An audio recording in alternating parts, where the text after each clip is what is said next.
अस्सलाम वालेकुम and welcome to another Musafir vlog. Last vlog में हमारी जर्नी पहुंची थी पैराबेक तक। पैराबेक गर्म चश्मा से तकरीबन कोई घंटा 1.5 घंटे का फासला है। ऑफ रोड ट्रैक है, उसके ऊपर आप जाते हैं शाह सलीम की तरफ तो पहले पैराबेक आता है। इससे पहले भी कुछ वैलीज आती हैं बहुत खूबसूरत सी, लेकिन पैराबेक जो है वो ज़रा ज़्यादा मज़ेदार है। और वैसे ही चित्राल का दरिया जो है वो बीचों बीच दरिया लटको कहते हैं इसको, जो मैंने पता किया था, तो वो बीचों बीच जा रहा है और उसके इर्द गिर्द सब्जा खूबसूरत सी फसलें, बहुत ही ऑर्गेनाइज किस्म का सब कुछ बनाया हुआ है, तो वो बड़ा अच्छा लगता है। और लेफ्ट राइट पहाड़ जो हैं वो बिल्कुल कह लो जिस तरह बंजर बिल्कुल मट्टी वाले और उस तरह से, और बीच में वैली है सरसब्ज़ व शादाब। तो ये जो कॉन्ट्रास्ट है ना, ये असल मज़ा करता है यहाँ पे।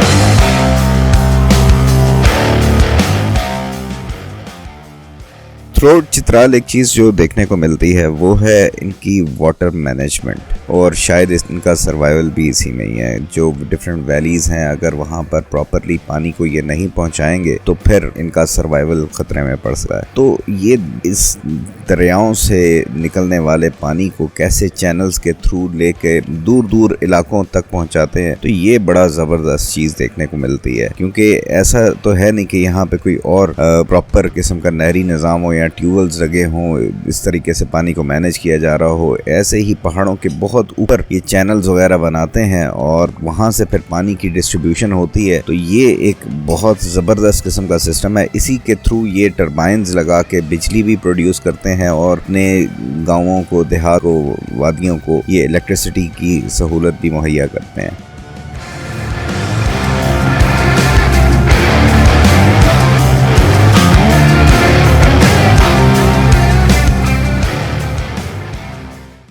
इन रिमोट वैलीज़ में जाने का असल जो मज़ा होता है वो उस रास्ते का होता है, वो उस जर्नी का होता है जो एक आपको नया नया लग रहा होता है। वैलीज़ तकरीबन मोर और लेस सेम ही होती हैं, कुछ थोड़ी ज़्यादा खूबसूरत होती हैं, कुछ ज़्यादा सीनिक होती हैं, कुछ थोड़ी कम। लेकिन रास्ता असल चीज़ जो बाइकर्स को और ट्रैवलर्स को ज़्यादा जो करता है फैसिनेट, वो असल में उसका रास्ता होता है। और वही वो देखना चाहते हैं कि कौन सा रास्ता कितना डिफ़िकल्टी से भरा है, कौन सा रास्ता आराम से उनको डेस्टिनेशन तक ले जाता है। ये रास्ते जिस वैलीज पे मैं अभी जा रहा था, ये रिमोट एरियाज, रिमोट वैलीज हैं जहाँ पर ज़्यादा लोग ट्रैवल नहीं करते, जस्ट बिकॉज कि ये रास्ते बहुत मुश्किल हैं।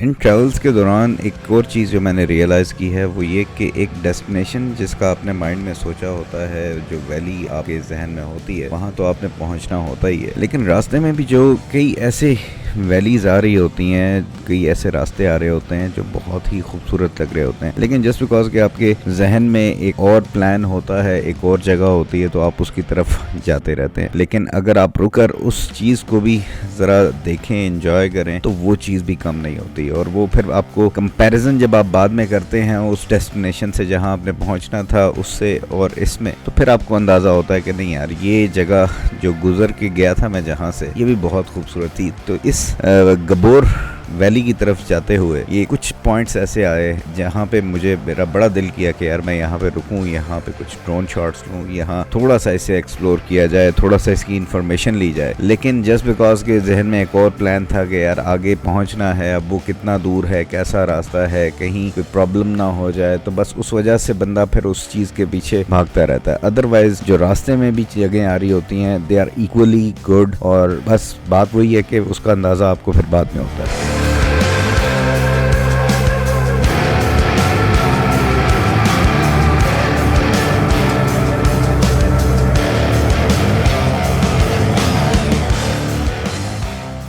अब ऐसी ही रिमोट वैलीज़ में आपका गूगल मैप्स भी काम करना छोड़ देता है। तो कई दफ़ा मेरे साथ ऐसा हुआ है कि मैं जा रहा होता हूँ और वो जनाब अचानक से आ जाता है कि भाई टेक अ लेफ़्ट, और वहाँ पे लेफ़्ट पे कोई ऐसी रोड होती नहीं है, कोई रास्ता नहीं होता। तो बहरहाल मैं तो रिमोट एरियाज़ में जाके फिर गूगल मैप्स यूज़ करना ही छोड़ दिया। वैसे मैंने डाउनलोड करके ऑफलाइन मोड में रखा होता है, बट स्टिल लोगों से पूछ लो तो वो ज़्यादा बेहतर रहता है, बजाय इसके कि आप फिर बहुत कोई गलत टर्न लेके आगे निकल जाओ और फिर वहाँ से आपको वापस आना पड़े। तो इसलिए यहाँ पे लोगों से पूछते बचाते हम गबोर की तरफ गामजन रहे।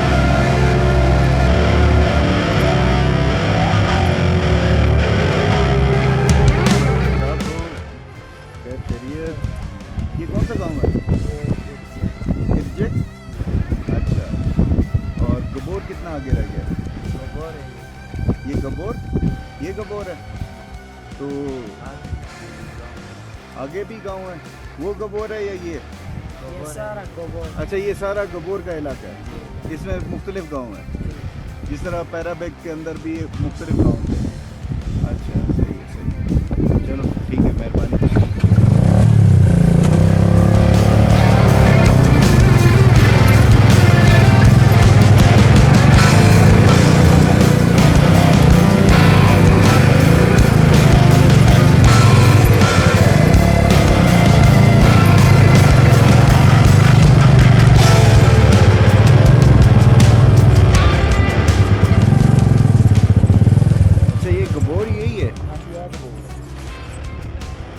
नहीं, आगे भी है, कह रहे हैं आगे भी। ग्राउंड बहुत खूबसूरत है। हाँ, 3-4 गाँव। कितने गाँव हैं यहाँ पे?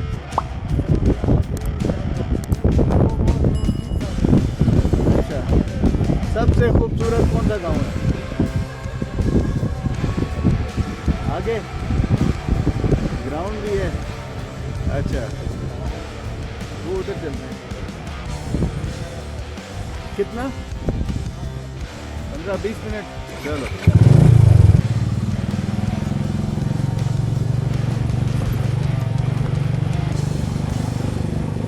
अब जैसा कि बच्चों ने भी पहले बताया कि यही वैली जहाँ से अभी हम गुजर रहे थे, ये गबोर का इलाका है। गबोर में 5 से 6 गांव मौजूद थे, जिसमें शुरू के जो गांव हैं वो लोकल चित्राली लोग हैं, उन्होंने आबाद किए हुए हैं, और उससे आगे के जो गांव हैं वो नूरिस्तान यानी अफ़गानिस्तान की साइड से जो लोग आए हैं इधर पाकिस्तान में और यहाँ पर आके आबाद हुए हैं, तो वो ज़्यादा वो लोग वहाँ पर रहते हैं और उनको शेख कहा जाता है।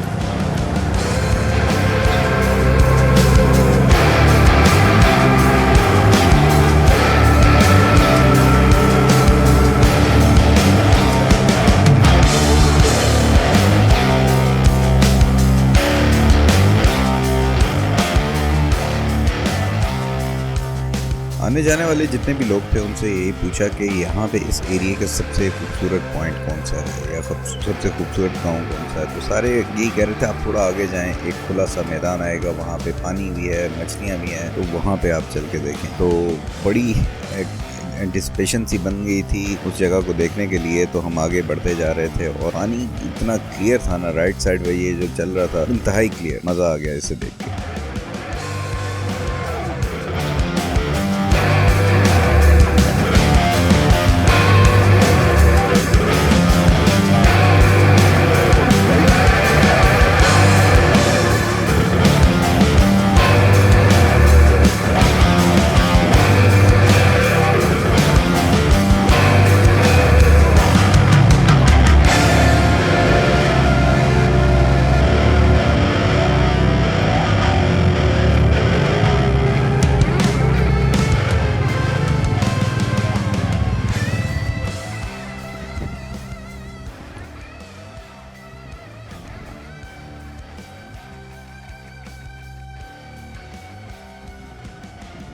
अब वो मैदान तो नहीं आया, लेकिन ये यहाँ पे जो दरिया चल रहा था वो खुल गया काफ़ी, और यहाँ पर पानी जैसे फ्लो कर रहा था और जो क्लैरिटी थी उसमें, वो देख के मज़ा आया कि यार यहाँ पे थोड़ी देर रुक जाएं। लेकिन फिर यही सोचा कि यार यहाँ पे टाइम स्पेंड करने की बजाय वो जो जगह बता रहे हैं वहाँ पर चल के टाइम स्पेंड करना चाहिए, तो फिर बस थोड़ी देर रुके, लेकिन फिर दोबारा हम चल पड़े।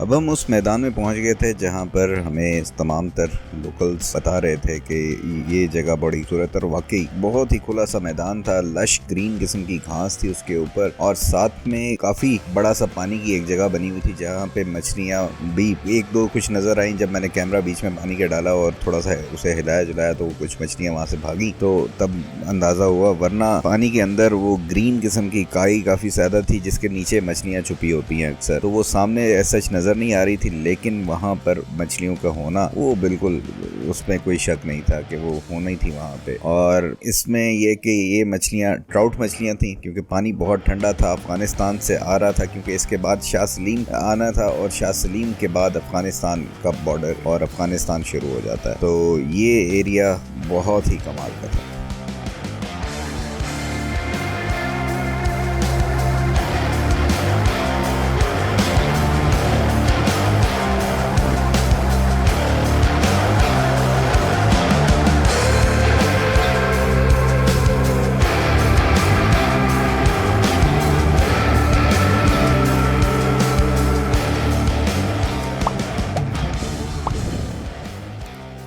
कुछ मुल्कों को देखें तो उनका पूरे का पूरा जीडीपी का एक बड़ा पोर्शन टूरिज्म पे चल रहा है, और वहाँ पर लोग दुनिया आती है, टूरिस्ट आते हैं और वहाँ पर आके उस इलाके की खूबसूरती को देखते हैं, इंस्पायर होते हैं, एनर्जाइज होते हैं और फिर जाते हैं और शेयर करते हैं दूसरे लोगों से, वो भी फिर वहाँ पर आते हैं। अनफॉर्चुनेटली पाकिस्तान की तरफ देखा जाए तो ये यहाँ के हालात हैं कि यार इतनी खूबसूरत जगह हैं और कोई किसी किस्म की फैसिलिटी नहीं है, ना रोड्स वहाँ तक पहुँची हैं, ना इलेक्ट्रिसिटी का प्रॉपर निज़ाम है, ना होटल्स हैं, किसी किस्म का कुछ नहीं है। सिक्योरिटी का कोई ऐसा वहाँ पर इशू नहीं है, लोग बहुत ही फ्रेंडली होते हैं, सारा कुछ बड़ा बेहतरीन है। लेकिन गवर्नमेंट की तरफ से किसी किस्म का कोई इंतज़ाम नहीं है कि यहाँ पर टूरिस्ट को लाया जाए, उनको बताया जाए या इवन प्रमोट किए जाए ऐसी जगह। और जो लोग प्रमोट कर रहे होते हैं उनके लिए भी ज़्यादा प्रॉब्लम्स क्रिएट करने में ज़्यादा कोशिश होती है कि यार इनके लिए फैसिलिटेट इनको ना करें, इनको कुछ प्रॉब्लम्स जो है ना इनके लिए खड़ी करें कि यार यहाँ पर आप ये नहीं कर सकते, वहाँ पे वो नहीं कर सकते। और अजीब काम, अभी मैं रिसेंटली नारान से होके आया था बेसर में, वहाँ पे दूधी पत्थर लेक है, उधर जाने के लिए आपको 8 घंटे की हाइक कम से कम करनी पड़ती है। तो उसके लिए अब हर कोई हाइक नहीं कर सकता, तो खच्चर वगैरह लेके जाते हैं लोग, गाइड लेके जाते हैं लोग। लेकिन यहाँ पे जो सिक्योरिटी वाले थे उन्होंने ना खच्चर वालों को जाने दे रहे हैं ना गाइड को जाने दे रहे हैं, कह रहे हैं जिसने जाना वो खुद ही जाए और वापस आए। तो ये अजीब व गरीब किस्म की जो पॉलिसीज होती हैं ये टूरिज्म को डिस्करेज करने के लिए, ये समझ से बालातर है।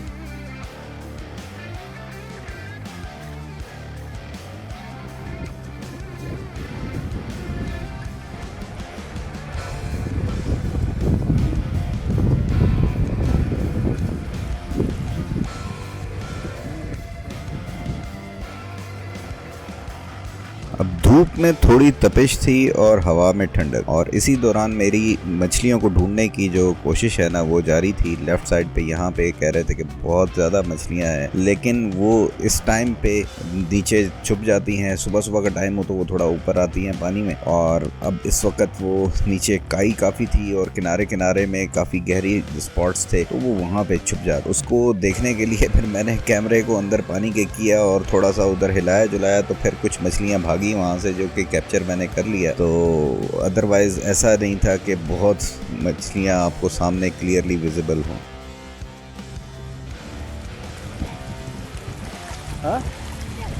अब बच्चे मुझे कह के कि भाई यहाँ पे आगे आए वहाँ पे मछली नज़र आएगी, यहाँ पे मछली नज़र आएगी, लेकिन जब किस्मत में ना हो मछली तो फिर जिधर मर्जी चले जाओ वहाँ पे आपको मछलियाँ नहीं नज़र आएंगी। तो वैसे होंगी यहाँ पे, ऐसा नहीं है कि नहीं होंगी, लेकिन पहले बच्चा एक जगह पे लेके गया, फिर दूसरी जगह पे, फिर बेचारा तीसरी जगह पे ले गया कि यहाँ पे आपको ज़रूर नज़र आ जाएंगी, लेकिन वहाँ पे भी हमें कोई ऐसी ज़्यादा मछलियाँ पानी में नज़र नहीं आई। लेकिन पानी की क्लैरिटी ने वाकई बड़ा मज़ा किया कि यार नज़र आ रहा था, नीचे ज़मीन तक नज़र आ रहा था, और अंदर वो काई जिस तरह से नलतर झील के अंदर जो है ना इस तरह से पानी के अंदर वो नज़र आ रही होती बिल्कुल क्लियरली, तो वो वाला माहौल था यहाँ पे। तो बाकी ये कि जगह बहुत खूबसूरत थी। अनफॉर्चुनेटली इसकी जो ड्रोन शॉट्स हैं वो एक और कार्ड में थी, और वो डाटा जो है ना आगे पीछे हो गया, वो कुछ समझ नहीं लग रही कि कहाँ पे गया, वरना वो मैं ड्रोन शॉट्स आपको दिखाता इस जगह की तो आपको पता चलता कि यार क्या कमाल ये जगह थी और क्या ज़बरदस्त यहाँ का माहौल। मेरे वाले का है RIK84, उसका है FDQ4946। अच्छा, ये शाह सलीम से पहले गबोर में लास्ट जो चेक पोस्ट है वहाँ पे अभी एंट्री कर रहे हैं, और इसके बाद फिर हम इंशाल्लाह कह रहे हैं तकरीबन 1 घंटे में पहुँचेंगे शाह सलीम। रास्ता बहुत खूबसूरत रहा है, ऑफ ट्रैक ऑफ रोड काफ़ी गंदा था, लेकिन जो लैंडस्केप है ना वो बहुत खूबसूरत है। उसमें मैं कहता हूँ कमाल है। जो यहाँ पे लश ग्रीन किस्म की फील्ड्स वगैरह देखी हैं, पानी में जो क्लैरिटी देखी है, वो सारा कुछ जो है कमाल का ही है। तो अब ये बस यहाँ पे एंट्री हो जाती है, तो उसके बाद शाह सलीम, और शाह सलीम जो है वो बेसिकली लास्ट चेक पोस्ट है। उसके बाद बॉर्डर स्टार्ट हो जाता है अफ़गानिस्तान का। तो इनकी मेहरबानी है कि ये अभी हमें आगे जाने दे रहे हैं। कह रहे हैं कि वैसे अमूमन अलाउड नहीं होता। तो मैंने कहा यार कोई NOC वगैरह चाहिए तो हम किसी को कह देते हैं, रिक्वेस्ट कर लेते हैं। तो वो कहते नहीं चले, बहरहाल आप हो आए, लेकिन शाह सलीम से आगे नहीं जाना। तो फिर हमने उन्हें कहा कि हमारा मकसद नहीं है आगे जाने का, प्लान हमारा सिर्फ शाह सलीम तक ही है, तो उससे आगे हम जाएंगे नहीं।